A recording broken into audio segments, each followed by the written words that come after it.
I'm Pastor Henry Hildebrandt. Bit of an update here for you. Seems to be a lot of things going on, and I thought I better let you know what is happening so you're up to speed. So the Supreme Court of Michigan, that's not the Supreme Court of the United States, but the Supreme Court of the state of Michigan, just ruled on October 2nd that the governor has no authority to continue the coronavirus state of emergency, and this includes obviously the mask mandate for children. Actually, there is a group of people that are suing the government, fighting the government on this, especially on the mandate of masking the children, to keep the children segregated like that, and to put the mask on the children is actually what it is. It's child abuse. It is no less than that, and I would strongly agree that there's absolutely no way that we will force children to wear a mask. If any of us had done this just a few months ago, we would be sitting in jail right now for child abuse. And that's how we still look at it. That's what it is. It's just not right to separate the children, to put the mask on them like that, and to not allow them to be themselves. It is just beyond what should be happening. I received something here, was it last night, that I thought was very real. People from the nursing home, the elderly, who we're trying to protect, one of them said, "We would rather die of COVID than dying of loneliness." I thought that is the truth. That is the truth. And oh, how wrong it is for us to treat these people like they have been treated, whether it's our grandmother, whether it's our grandfather, whoever it might be. It is awful. It is awful what is happening, and there is absolutely no way that we can look at that as thinking that it is right. There's actually a lot of prominent people beginning to speak out against this. It's rapidly increasing across this world. There is many doctors, health practitioners that are joining the crowd saying something is just wrong. Something is just wrong. Now, the sad part is that many people see that something is wrong, but few people are willing to speak up. If we speak up, if we all stood united, this would all end today.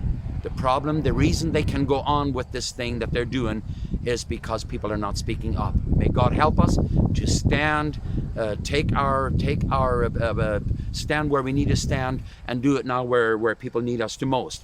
Most of you have probably heard Quebec, province of Quebec, is tightening up big time. They are getting the police involved, and they're locking down things more and more again, as they're saying that this second wave is coming in. What surprises me is, so it was this big deal about wearing a mask.